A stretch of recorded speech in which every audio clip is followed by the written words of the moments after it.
방금 여러분들이 보신 이 영상은 얼마 전에 지방에 있는 한 초등학교에서 일어난 충격적인 사건을 보도하고 있는 내용입니다. 방금 보신 것처럼 한 초등학교 3학년 어린이가 무단으로 집으로 가려고 하니까 담임 선생님이 제지를 했습니다.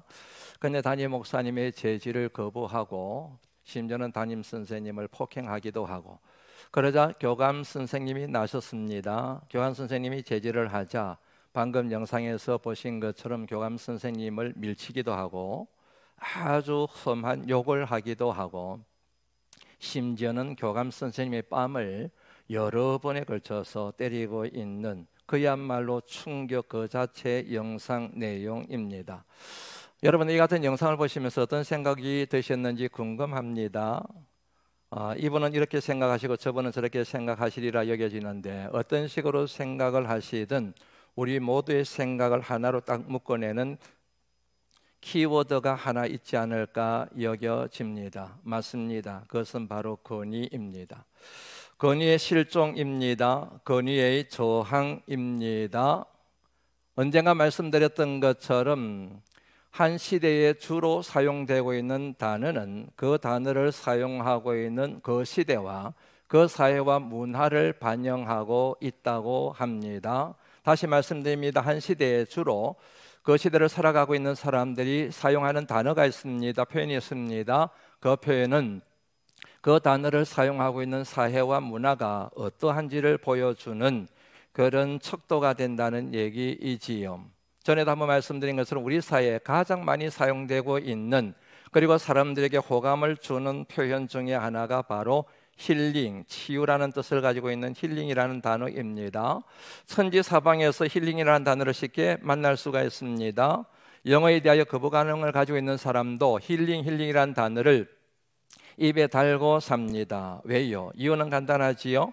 그만큼 아픈 사람이 많기 때문입니다. 저마다 몸이 아픕니다. 마음이 아픕니다. 삶이 아픕니다.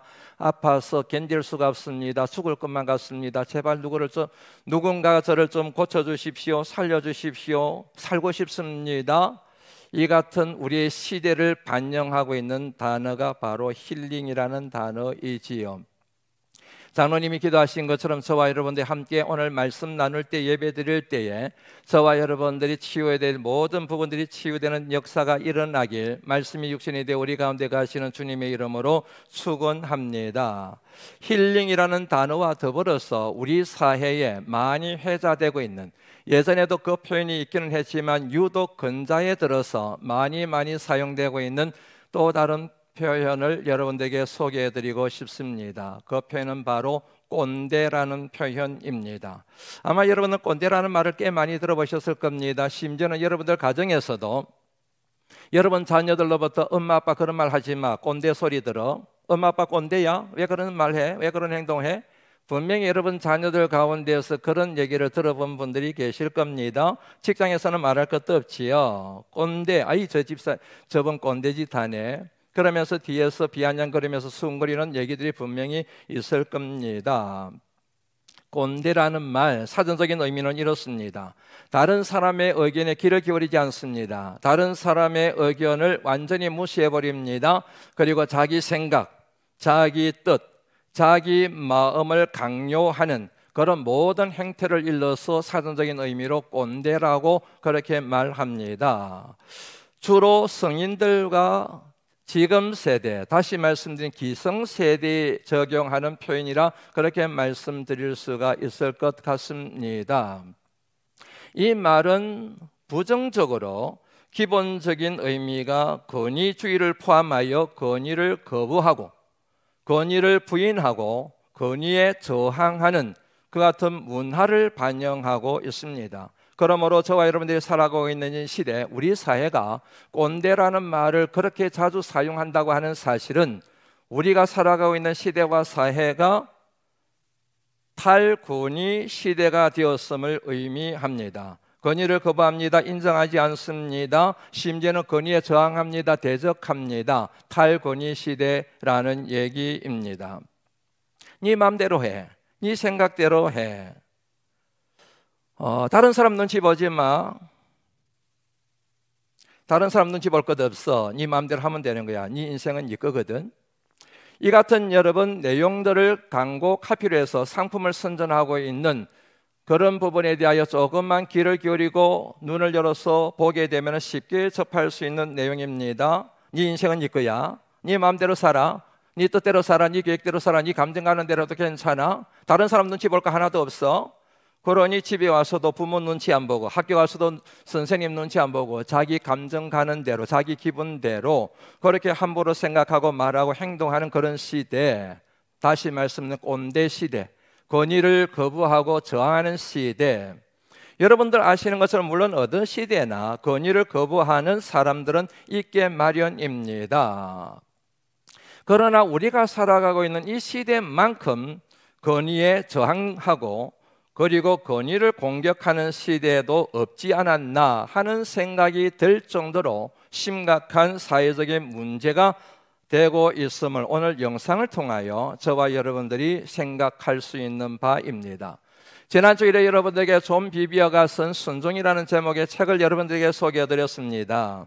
어떤 분이 이 책을 사신다고 그러더라고요. 꼭 읽어봐야 되겠다. 꼭 읽어보시기를 부탁드립니다. 존 비비어는 크게 두 가지 순종을 소개하고 있습니다. 하나는 하나님의 권위에 대한 순종입니다. 하나님의 권위에 대한 순종, 딱 정리가 되시죠? 또 다른 순종이 있습니다. 그것은 하나님이 세우신, 하나님이 위임하신 권위에 대한 순종입니다. 다시 한번 정리합니다. 존 비비어에 의하면 하나님 말씀을 우리가 살펴봤을 때 두 가지 순종이 나오는데, 하나는 하나님의 권위에 대한 순종이고 다른 하나는 하나님이 세우신, 하나님이 위임하신 권위가 있는데 그에 대한 순종이 성경에 나오더라, 그런 얘기입니다. 여러분, 기독교 역사 이해를 크게 간략하게 세 가지로 이렇게 정리를 할 수가 있습니다. 첫째, 역사의 주인은 하나님이시다. 믿으시면 아멘 하시지요? 맞습니다. 역사의 주인은 하나님이세요. 어떤 영웅이 아닙니다. 미국과 같은 강대국이 아닙니다. 그리고 사회주의나 민주주의 같은 정치적 이데올로기가 역사의 주인이 되는 게 아닙니다. 역사의 주인은 천지 우주 만물을 창조하신 전지전능하신 하나님, 살아계신 하나님, 만물이 주인이 되셔서 다스리시고 통치하시고 지배하시는 만왕의 왕이 되시는 하나님만이 역사의 주인이 되실 수가 있습니다. 둘째, 역사에는 하나님의 목적이 있습니다. 그것은 한마디로 말씀드리면 죄로 말미암아 영원히 죽을 수밖에 없었던 온 인류를 구속하는 것이 바로 역사를 향한 하나님의 목적입니다. 셋째, 하나님은 이 같은 목적을 이루시기 위하여, 다시 말씀은 온 인류를 구원하시기 위하여 하나님의 성호를 찬양하는 거룩한 찬양대로 만드시기 위하여 사람을 뽑으시고 사람을 세우시고 그 사람에게 권위를 위임하여 하나님이 뽑으시고 하나님이 세우신 사람에게 하나님이 권위를 주셔서, 하나님의 권위를 주셔서 그 사람으로 하여금 하나님의 사명을 감당하게 하신다라고 하는 사실입니다. 이런 성경에 공부하는 방식들이 여러 가지가 있습니다. 그 중에 하나가 뭐냐면 성경에 나오는 인물 중심으로 성경 공부하는 방식입니다. 성경에 나오는 모든 인물들이 바로 이 세 번째에 해당되는 하나님의 구원의 역사를 이루기 위하여 하나님이 세우시고 하나님이 뽑으시고 그리고 하나님께서 권위를 위임하셔서 그 사명을 감당하게 하신 사람들이지 않습니까? 존 비비어에 의하면 이 사람들에 대한 순종이 필요하다는 것을 그 책에서 역설하고 있다는 얘기이지요. 하나님의 권위에 대한 순종과 하나님이 위임하신 권위에 대한 순종, 다시 말씀드립니다. 하나님의 권위에 대한 순종과 하나님이 위임하신 권위에 대한 순종은 절대로 분리될 수가 없다. 나눌 수가 없다. 반드시 하나이다. 왜냐하면 모든 권위의 근원은 한 분 하나님이시기 때문이다. 그렇게 그 책에서 말하고 있습니다. 전적으로 저는 동의하고 그것이 성경적인 가르침이라고 생각을 합니다. 다시 한번 정리하여 말씀드립니다. 하나님의 권위에 대한 순종과 하나님이 위임하신 권위에 대한 순종은 나뉠 수가 없습니다. 분리될 수가 없습니다. 언제나 하나입니다. 왜냐하면 모든 권위의 근원이 한 분 하나님이시기 때문입니다. 그러므로 우리가 하나님을 믿는 사람으로 하나님의 권위에는 순종하지만 하나님이 세우신 사람의 권위, 하나님의 위임하신 권위를 가진 사람에게 순종할 수 없어. 다시 말씀드립니다. 나는 하나님의 권위에는 순종하지만 하나님이 위임하신 권위에는 나 순종할 수가 없어. 그렇게 생각을 하거나 말을 하는 것은 성경적이지 않다는 사실을 우리가 오늘 이 같은 말씀의 맥락을 통하여 정리할 수가 있습니다. 하나님이 위임하신 권위에 불순종하는 것은 그 사람을 세우신 하나님의 권위에 불순종하는 것과 마찬가지라는 얘기입니다. 많은 말씀들이 있지만 소개해드립니다. 히브리서 13장 17절 말씀 같이 한번 읽어보실까요? 읽습니다. 시작. 너희를 인도하는 자들에게 순종하고 복종하라. 그들은 너희 영혼을 위하여 경성하기를 자신들이 청산할 자인 것 같이 하느니라. 그들로 하여금 즐거움으로 이것을 하게 하고 근심으로 하게 하지 말라. 그렇지 않으면 너희에게 유익이 없느니라. 초대해 보시겠습니까? 너희를 인도하는 자들, 하나님이 우리를 인도하기 위하여 세우신 하나님이 권위를 임한 자들에게 순종하고 복종해라. 그것이 끝부분에 넣어져 유익이 될 것이다. 그냥 유익이라고 되어져 있는데 이 같은 것이 실천이 되지 않으면 어떤 결과가 오는지에 대하여 엄하게 말씀하고 있는 것이 로마서 13장 1절 2절 말씀입니다. 같이 읽습니다. 시작. 위에 있는 권세들에게 복종하라. 권세는 하나님으로부터 나지 않음이 없나니 모든 권세는 다 하나님께서 정하신 바라. 그러므로 권세를 거스리는 자는 하나님의 명을 거스림이니 거스리는 자들은 심판을 자취하리라. 십계명이 있습니다. 하나님께서 하나님의 사람들에게 주신 10가지 계명입니다. 여러분들이 잘 아시는 것처럼 1계명부터 3계명까지는 하나님과의 관계에 대한 계명입니다. 한마디로 말씀드리면 다른 권위는 인정하지 말고 오직 하나님의 권위만을 인정하라는 것이 1계명부터 4계명까지의 핵심 내용입니다. 그리고 5계명부터 10계명까지는 사람과의 관계에 대한 계명이지 않습니까? 그런데 5계명부터 10계명까지 사람과의 관계에 대한 이 계명의 첫 계명이 무엇입니까? 바로 5계명, 내 부모를 공경하라는 말씀입니다. 사람에게 주신 계명 가운데 제1계명이 내 부모를 공경하라는 말씀입니다. 이 계명에 담겨있는 하나님의 의도를 정확하게 이해하기 위해서 오늘 여러분들에게 반드시 짚고 넘어가야 될 표현이 바로 여러분들에게 소개해드렸던 권위라는 단어입니다. 하나님께서 가정을 세우신 하나님께서 부모님에게 권위를 주셨습니다. 부모는 하나님으로부터 그 같은 권위를 받은 것입니다. 그러므로 부모는 하나님이 본인에게 위임하신 권위를 가지고 자녀들을 양육해야 합니다. 살인하지 마라, 아들아 딸아, 간음하지 말라, 도둑질하지 말라, 거짓점 가지 마라, 남의 것을 탐내지 말라.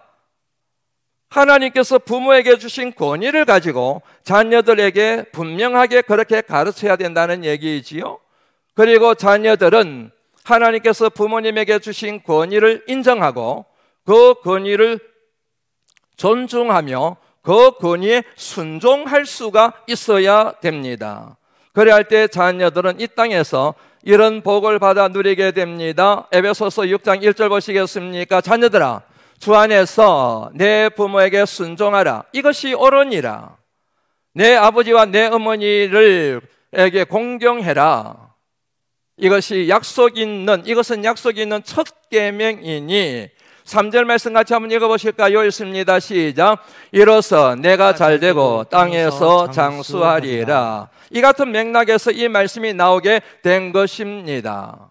여러분, 부모님의 권위는 부모님이 가지고 계신 실력이나 능력이나 부모님이 가지고 계신 물질, 곧 재력에서 오는 것이 아닙니다. 부모님이 소유하고 있는 모든 권위의 원천은 가정을 지으신 하나님에게서 나오는 것입니다. 10계명 다시 한번 구절을 보시겠습니까? 1계명부터 4계명까지는 하나님과의 관계, 하나님의 권위를 우리가 인정합니다. 하나님의 권위에 순종합니다. 그리고 6계명부터 10계명까지는 윤리적이고 도덕적인 삶에 대한 얘기를 합니다. 살인하지 말라, 간음하지 말라, 블라블라 그러지 않습니까? 그리고 그 중간에 4계명과 4계명의 중간에 5계명, 내 부모를 공경하라. 하나님으로부터 받은 권위를 가지고 그 권위를 가지고 하나님의 백성들에게 마땅히 사명을 감당해야 될 오늘 그리스도인들의 실존, 그리스도인의 정체성과 깊은 상관이 있는 계명이라는 사실을 정리를 할 수가 있지 않습니까? 그래서 여러분, 하이델베르크 요리문답에서는 이 제5계명, 내 부모를 공경하라는 이 계명을 이렇게 의미를 확장하여 해석을 하고 있습니다. 같이 한번 읽어보면 좋겠습니다. 읽습니다. 시작. 위에 있는 모든 권위에 모든 공경과 사랑과 신실함을 나타내고 그들의 좋은 가르침과 징계에 대해 합당 순종을 하며, 이렇게 의미를 확장하여 해석하고 있습니다. 다시 보여주시겠습니까? 위에 있는 모든 권위에게, 위에 있는 모든 권위는 하나님께서 권위를 위임하신 모든 리더십에 대한 말씀으로 그렇게 이해를 하시면 됩니다. 부모를 공경해라. 부모로 대변되는 모든 권위들에 대하여 인정하고 존중하고 순종해라. 그것이 바로 하나님의 권위를 인정하고 하나님의 권위에 순종하는 것과 매일반이다. 디모데후서 3장의 말씀에 보면은 말세의 징조들이 쭉 나옵니다. 말세의 징조 가운데 하나가 뭐냐면 부모를 거역하는 거예요.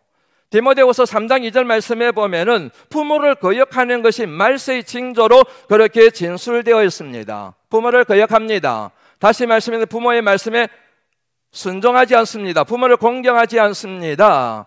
부모를 공경해야 될 사람이 부모를 공경하는 대신에 부모를 공격합니다.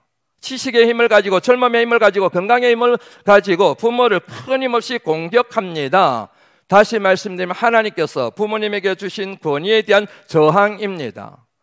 따라서 이 같은 부모의 권위에 대한 저항은 하나님께서 부모에게 주신, 부모님에게 권위를 부여하신 하나님의 권위에 대한 저항이 된다는 사실, 그거를 이 말씀을 통하여 우리가 알 수가 있는 것입니다. 단지 부모의 거역의 문제가 아니라 부모님에게 권위를 부여하신 하나님의 권위에 대한 저항이기 때문에 그것이 바로 말세의 징조 가운데 하나가 된다는 얘기입니다.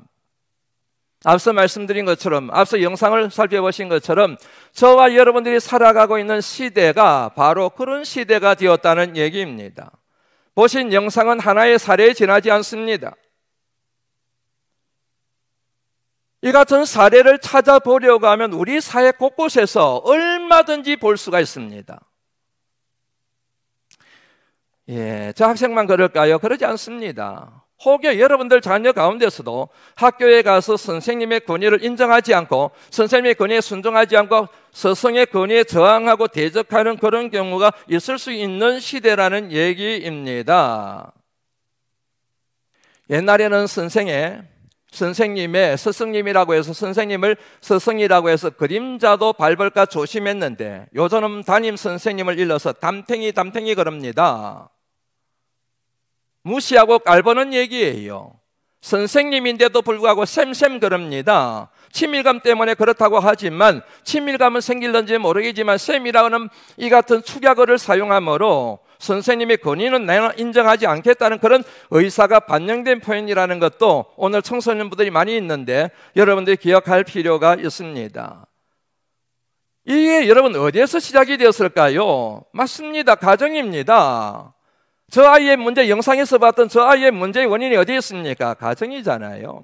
엄마가 선생님의 권위를 인정하지 않습니다. 무시합니다. 멸시합니다. 그거를 그대로 학습을 한 거예요. 학습된 그 학생이 학교에 와서 교감 선생님에 대하여, 담임 선생님에 대하여 그렇게 여러분 저항을 하게 되는 것이지 않습니까? 학습이 되어서, 가정에서 학습이 되어서 학교로 지금 돌아온 겁니다. 부모님의 권위를 인정하지 않아요. 가정에서 배우자의 권위를 인정하지 않습니다. 어른의 권위를 가정에서부터 인정하고 존중하고 순종할 줄 아는 훈련이 되고 학습이 되어져야 되는데 전혀 그러지를 않습니다. 어디 가정만 그렇습니다. 그 같은 것을 또 보고 학습할 수 있는 공간이 매스컴이지 않습니까? 정치판, 연일 TV에서 보도되는 내용을 보면 권위라고 한 일절 찾아볼 수 없어요. 소위 사회 지도자라는 사람들이 숨이 막히려고 그러네요. 사회 지도자라는 사람들이, 국민의 안위를 책임져야 될 사람들이 서로 뭐냐면은 잡아먹지 못해 안달이 나 있는, 권위가 실종되고 권위를 공격하고 권위가 공격받고 있는 이 같은 현실 가운데서 우리 자녀들이 도대체 뭘 배우겠는가 라는 그 같은 안타까운 마음이 여러분 들지 않습니까? 교회라고 해서 다를까라는 생각이 드는 것이 오늘 말씀에 여러분들과 나누고 싶은 핵심 가운데 하나입니다. 교회라고 해서 뭐 다른가? 저와 여러분들의 신앙의 여정을 걸어가면서 항상 주의해야 될 권위가 하나 있습니다. 그것은 바로 하나님께서 세우신 말씀의 종, 목회자들에 대한 권위입니다. 오직 의인은 믿음으로 말미암아 살리라. 믿으시면 아멘 하시죠. 저와 여러분들을 살리는 것은 믿음인 줄로 믿습니다. 오직 의인은 믿음으로 말미암아 살리라. 믿음은 절로 생기는 게 아니에요. 믿음은 들으면서 나는 겁니다. 들으면 그리스도의 말씀이어야 합니다. 그러므로 우리를 살리는 믿음의 사람이 되기 위해서는 그 믿음을 강화시키고 믿음이 생기게 만드는 복음의 말씀을 전하는 사람들, 목회자들이 필요합니다. 에베소서 4장 11절 말씀 다시 한번 소개해드립니다. 여기서 그는 교회의 머리가 되시는 예수 그리스도를 의미합니다. 그가 어떤 사람은 사도로, 어떤 사람은 선지자로, 어떤 사람은 복음 전하는 자로, 그리고 어떤 사람은 목사와 교사로 세우셨으니, 이 여기에 나오는 모든 사람들의 공통점이 뭡니까? 맞습니다. 하나님의 말씀, 복음의 말씀을 전하고 가르치는 사람들이지 않습니까? 왜요? 왜 이 사람들을 세웠습니까? 12절 말씀입니다. 그들로 말미암아 성도가 온전하게 됩니다. 그들로 말미암아, 그들이 전하는 복음의 말씀으로 말미암아 하나님의 뜻을 깨닫고 헌신하는 봉사의 삶을 살아가게 됩니다. 그분들이 전하는 생명의 말씀으로 말미암아 주의 몸된 교회, 그리스도의 몸된 교회가 든든히 세워져 갑니다. 그래서 여러분 이런 말씀이 나오게 된 거예요. 디모데전서 5장 17절 말씀 같이 한번 읽어보실까요? 읽습니다. 시작. 잘 다스리는 장로들은 배나 존경할 자로 알되 말씀과 가르침에 수고하는 이들에게는 더 그리할 것이니라. 아멘. 여기에 장로들이 나옵니다. 목회자로 생각하시면 됩니다. 교회 안에 계신 장로님들을 생각해도 무방합니다. 그분들을 존경해야 됩니다. 인정해야 됩니다. 그리고 귀하게 여겨야 됩니다. 특별히 그 가운데서도 말씀을 가르치고 말씀을 전하는 하나님의 사람들에 대해서는 그들에게 부여된 권위를 인정하고 존중하고 귀하게 여기며 그들이 전하는 하나님의 말씀에 대하여 순종할 수가 있어야 된다는 얘기이지 않습니까? 배나 존경할 자로 여겨라. 목회자의 권위를 인정하고 존중하고 그리고 그들이 전하는 말씀에 귀를 기울여 순종해야 될 이유는 그들이 잘나서가 아니에요. 여러분들보다 유능해서가 아닙니다. 여러분들보다 인품이 나아서 그런 것이 아닙니다. 그분들이 전하는 하나님의 말씀 때문입니다. 우리 영혼을 살리는 생명의 말씀을 그분들에게 하나님이 맡기셨기 때문에 우리가 그분들의 권위를 인정하고 존중하는 것이지요. 맞습니다.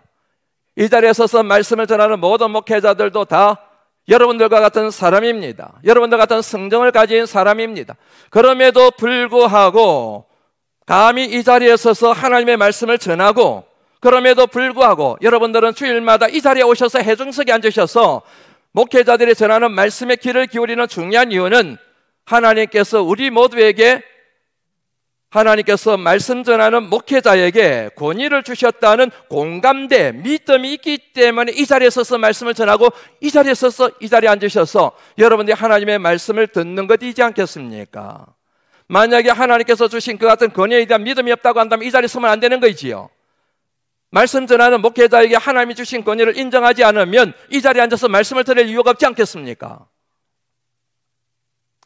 야고보서 5장 14절 말씀 같이 한번 읽어보실까요? 읽습니다. 시작. 너희 중에 병든 자가 있느냐? 야, 그는 교회 교회의 장로들을 장로들을 청할 청할 것이요. 그들은 주의 이름으로 기름을 바르며 그를 위하여 기도할지니라. 병이 들었습니다. 몸이 아픕니다. 너무 힘이 듭니다. 그때 권면하는 하나님 말씀의 권면입니다. 교회 장로들, 목회자들을 얘기합니다. 목회자들을 초청하여 그들에게서 기도를 받거라. 17절 18절 말씀 한번 읽어보십니다. 읽습니다. 시작. 엘리야는 우리와 성정이 같은 사람이로되 그가 비가 오지 않기를 간절히 기도한즉 3년 6개월 동안 땅에 비가 오지 아니하고 다시 기도하니 하늘이 비를 주고 땅이 열매를 맺었느니라. 우리와 같은 성정의 사람이되 맞습니다. 목회자들도 여러분들 같은 성정을 가진 사람입니다. 그럼에도 불구하고 그들을 초청하여 기도를 받습니다. 왜냐하면 하나님께서 그 사명을 감당할 수 있도록 그들에게 위임하신 권위가 있기 때문에 그렇다는 말씀이지 않습니까? 다시 한번 여러분들에게 상기시켜 드립니다. 고넬료가 주님의 뜻에 따라 베드로를 청합니다. 베드로를 보자마자 그가 엎드려 절을 합니다. 베드로가 얼마나 당황했던지 고넬료에게 이렇게 말한 것 알고 계시지요? 26절 말씀 보시겠습니까? 10장 26절 말씀. 일어서십시오. 저도 사람입니다. 고넬료가 이 사실을 모를 리가 있습니까? 사람이라는 사실, 베드로가 사람이라는 사실을 모를 리가 있습니까? 잘 알고 있습니다. 어디 그뿐입니까? 베드로가 예수님의 제자로 3년 동안 훈련받았지만 마지막 순간에 자기 살겠다고 도망간 비겁한 사람, 자기 살겠다고 스승인 예수님을 모른다고 3번이나 부인한 아주 비겁한 사람이라는 사실을 누구보다도 잘 알고 있는 사람이 고넬료예요. 그럼에도 불구하고 그의 앞에 엎드려 절을 했습니다. 왜요? 사도행전 10장 33절 말씀에 그 답이 나오지 않습니까? 베드로 목사님 잘 오셨습니다. 주님께서 당신을 우리 가운데 보내실 때 우리에게 전하라고 주신 말씀 있지 않습니까? 그 말씀을 듣기 위하여 우리가 다 이 자리에 모여 있습니다. 당신 앞에 있는 게 아닙니다. 목사님 앞에 있는 게 아닙니다. 우리는 하나님 앞에 있습니다. 이렇게 답이 나오지 않습니까?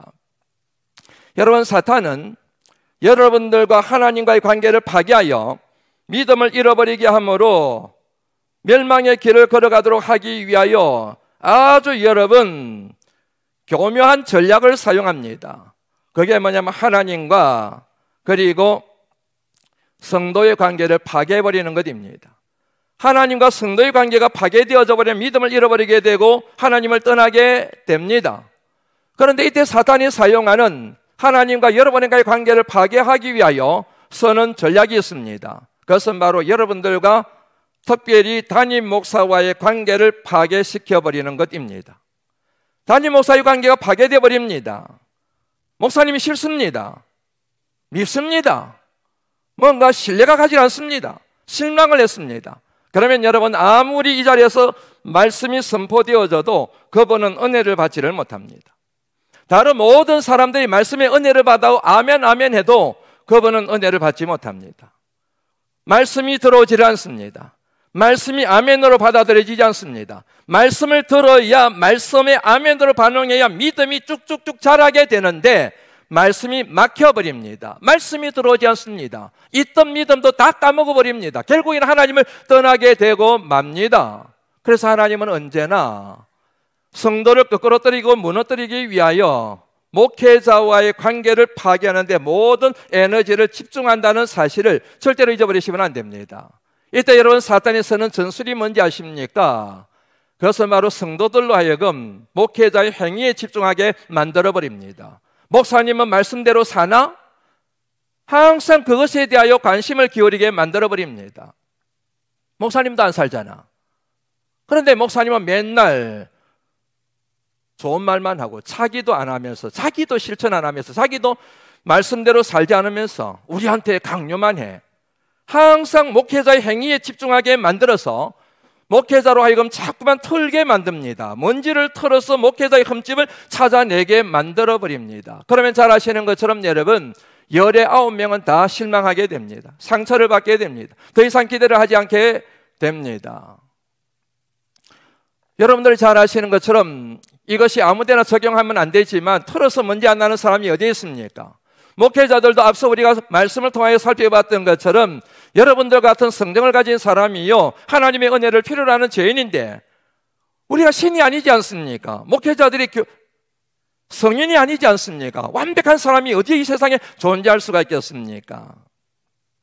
그래서 주님께서 이런 말씀을 우리에게 주신 것 같습니다. 마태복음 23장 1절부터 3절까지 말씀 같이 한 목소리로 읽어보실까요? 읽습니다. 시작. 이에 예수께서 무리와 제자들에게 말씀하여 이르시되 서기관들과 바리새인들이 모세의 자리에 앉았으니 그러므로 무엇이든지 그들이 말하는 바는 행하고 지키되 그들이 하는 행위는 본받지 말라. 그들은 말만 하고 행하지 아니하며.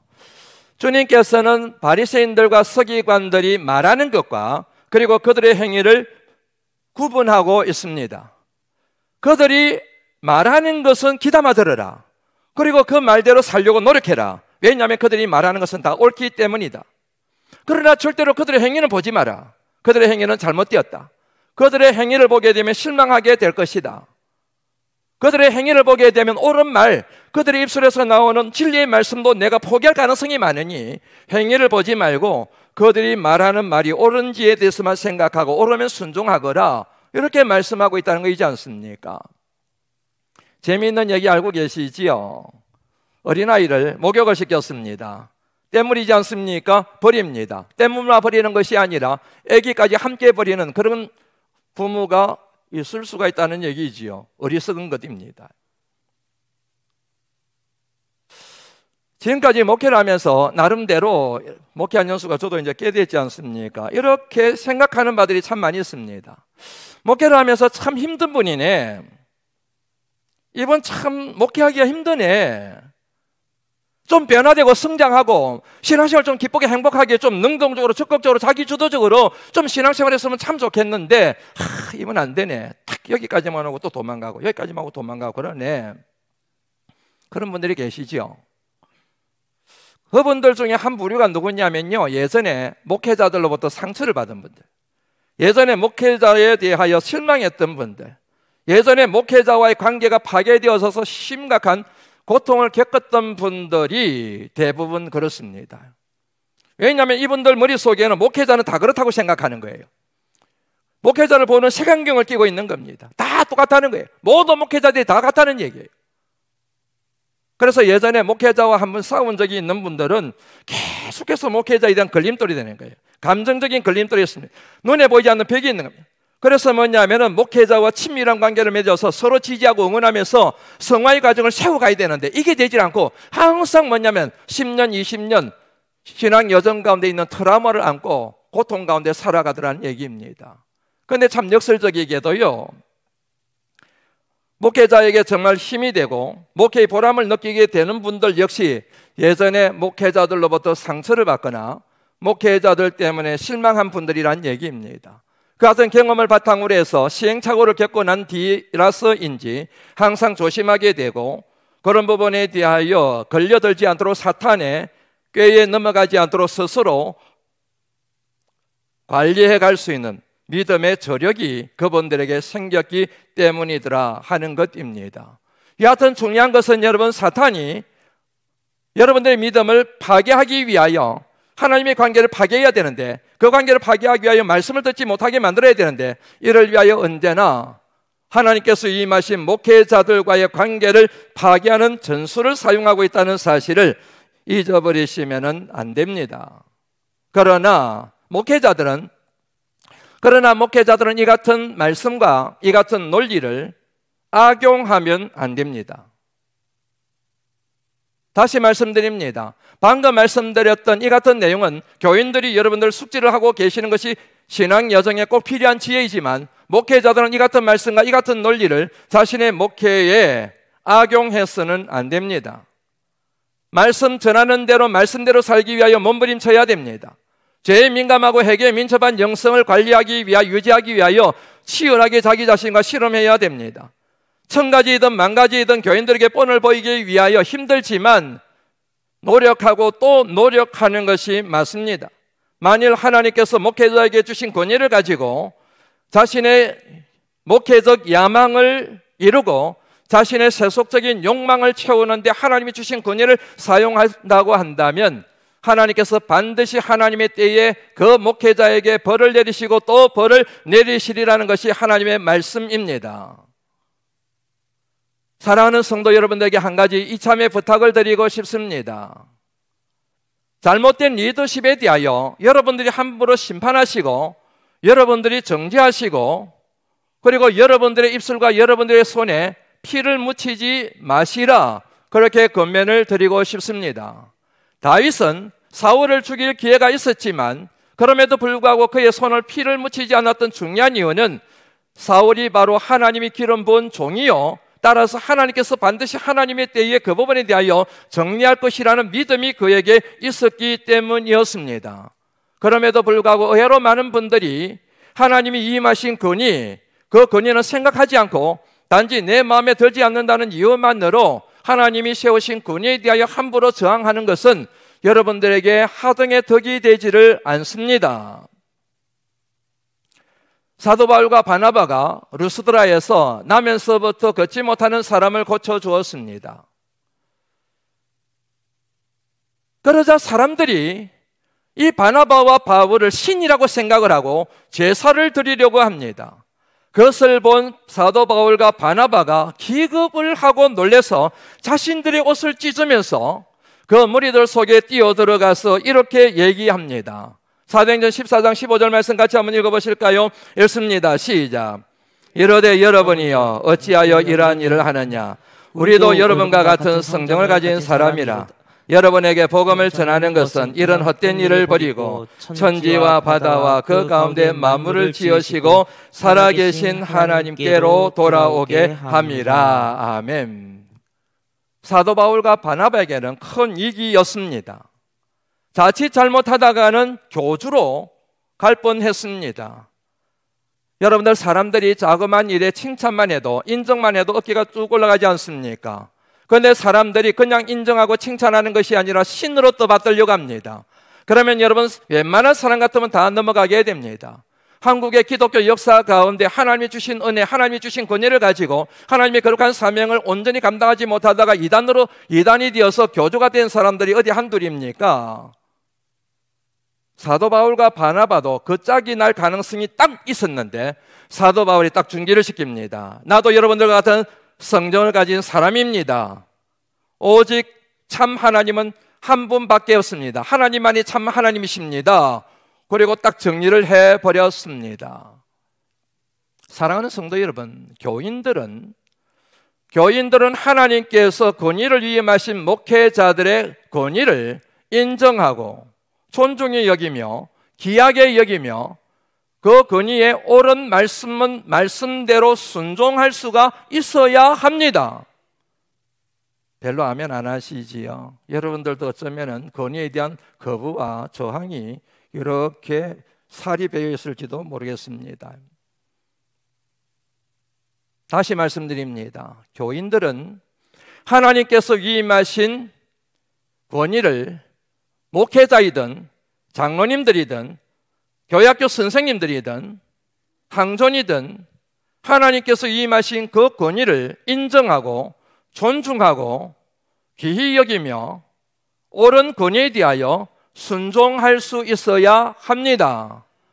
순종하기는 하되 그 같은 권위를 가진 사람들을 하나님처럼 떠받들거나 신처럼 여겨서는 아니 됩니다. 한국교회 문제가 요거예요. 이것도 안 되고 저것도 안 되지만 더 심각한 문제는 목회자들을 마치 하나님처럼 떠받드는 겁니다. 그들에게 위임된 권위는 우리가 인정하고 존중하고 귀하게 여기나 그들을 마치 하나님처럼 떠받들고 신처럼 받들고 교주 삼는 이런 일들이 한국교회를 참으로 병들게 만들었으며 목회자들과 교회 지도자들을 타락하게 만든 한 요인이 되었음을 우리가 깊게 생각을 하자는 얘기입니다. 그리고 목회자들은 하나님께서 본인에게 주신 권위를 가지고 교인들 위해 군림하면 안 됩니다. 그 권위를 가지고 자신의 욕망을 채우고 자신의 세속적인 야망을 이루기 위해서 사용하면 안 됩니다. 그 순간 하나님의 심판이 임할 것입니다. 하나님이 위임하신 권위를 가지고 주께서 피로 값주고 세우신 교회를 건강하게 섬기며 주께서 사랑하시는 성도들을 섬기는 데 사용해야 그 목회자는, 그 리더십은 하나님이 기뻐하시는 아름다운 종이 될 줄로 믿습니다. 지금까지 9, 10절에 여러분에게 말씀을 드렸습니다.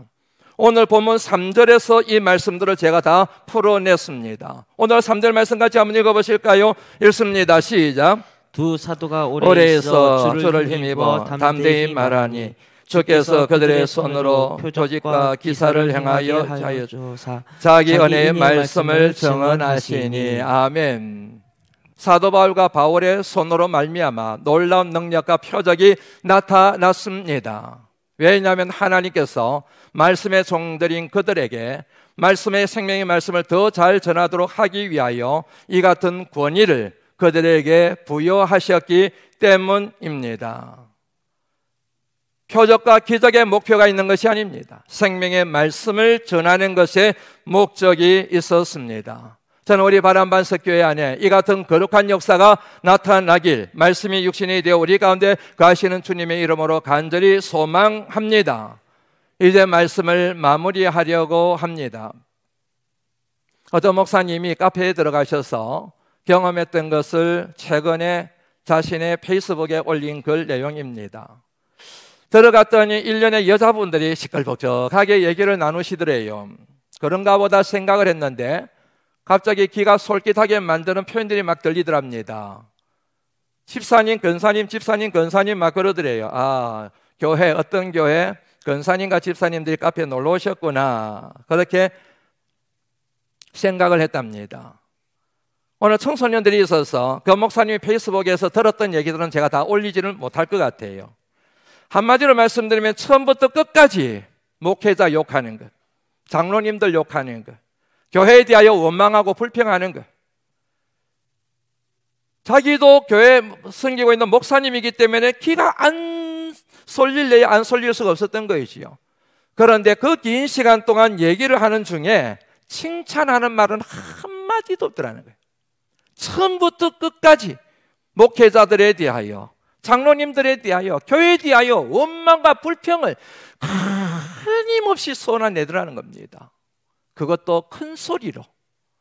그 얘기를 들으면서 너무너무 마음이 아팠는데 그 사실에 대하여 이 목사님이 이렇게 글을 정리를 하셨습니다. 그분들이 그 자리에서 카페 안에서 큰 소리로 그렇게 말하는 것은 그 카페에 있는 사람들로 하여금 여러분 절대로 교회 나오지 마십시오. 여러분 절대로 하나님 믿지 마십시오. 여러분 절대로 목회자나 장로님들 신뢰하지 마십시오. 그 사람들 아주 나쁜 놈들입니다. 이런 식의 메시지를 전하는 것처럼 그분들의 말이 들리게 되어 있더라는 얘기입니다. 여러분들은 어떠신지요? 하나님의 권위에는 잘 순종하시겠지만 하나님이 위임하신 권위에 대한 여러분들의 태도는 어떠신지요? 전에도 말씀드리고 종종 말씀드린 것처럼 저도 적지 않은 세월을 목회를 했습니다. 자랑이 아니라 그만큼 많은 경험들과 체험이 있다는 얘기이기도 합니다. 복 받는 분들이 계세요. 지금까지 많은 복을 받았고 지금도 복을 받고 있으며 앞으로도 복을 받을 복 있는 교인들이 있습니다. 오래되다 보니까요, 아, 이런 분들이 복을 받구나, 그렇게 여겨지는 분이 있다는 얘기입니다. 그분들에게는 그들만이 가지고 있는 공통점들이 있습니다. 제 개인적인 경험에 따른 생각입니다. 그 중에 하나가 뭐냐면 하나님이 위임하신 권위를 인정할 줄 아는 분들, 하나님이 세우신 리더십에 대하여 혹 부족한 게 있어도 혹 모자라는 부분이 있어도 하나님이 세우신 하나님의 사람임을 생각하고 존중하고 귀하게 여길 줄 아는 분들이 복 있는 사람들이라고 하는 사실을 여러분들에게 말씀드리고 싶습니다. 그는 여러분 어떤 목회자를 만나도 저와 동일한 얘기를 꼭 하실 겁니다. 하나님의 권위, 하나님의 권위가 위임된 분들을 존중하는데 어찌 하나님께서 그분의 인생을 복 있는 인생으로 만들지 않으시겠습니까? 부흥하는 교회들의 특징이 있습니다. 자기 교회를 사랑해요. 내가 신앙생활하고 있는 교회를 너무너무 사랑해요. 내가 섬기고 있는 교회를 섬기고 계시는 분들, 목회자들이든 장로님들이든 성도님들이든 누구든지 좋아해요. 사랑해요. 우리 교회 정말 좋아. 우리 교회 목사님들 너무 좋아. 우리 교회 장로님들 얼마나 신실한지 몰라. 우리 교회 안순 지사님들과 근사님들 얼마나 멋있는 분들인지 몰라. 우리 교회 정말 짱이야. 이렇게 여러분 자랑하는 분들이 있는 교회들이 잘 성장해요. 입만 열면 교회에 대하여 원망하고 불평하고 도대체 못마땅한 게 왜 그리 많은지 본인도 제대로 안 하면서, 본인도 제대로 섬기지도 않으면서 뒤에서 항상 말만 입만 열면 원망하고 불평하고 하나님이 세우신 권위를 깔아내리고 그 사람들의 옷을 벗기는 그런 분들이 있는 교회가 어찌 여러분 이 세상에 대하여 빛과 소금이 될 수가 있겠습니까? 하나님의 말씀입니다. 이 말씀 앞에 여러분들은 어떻게 하시겠습니까?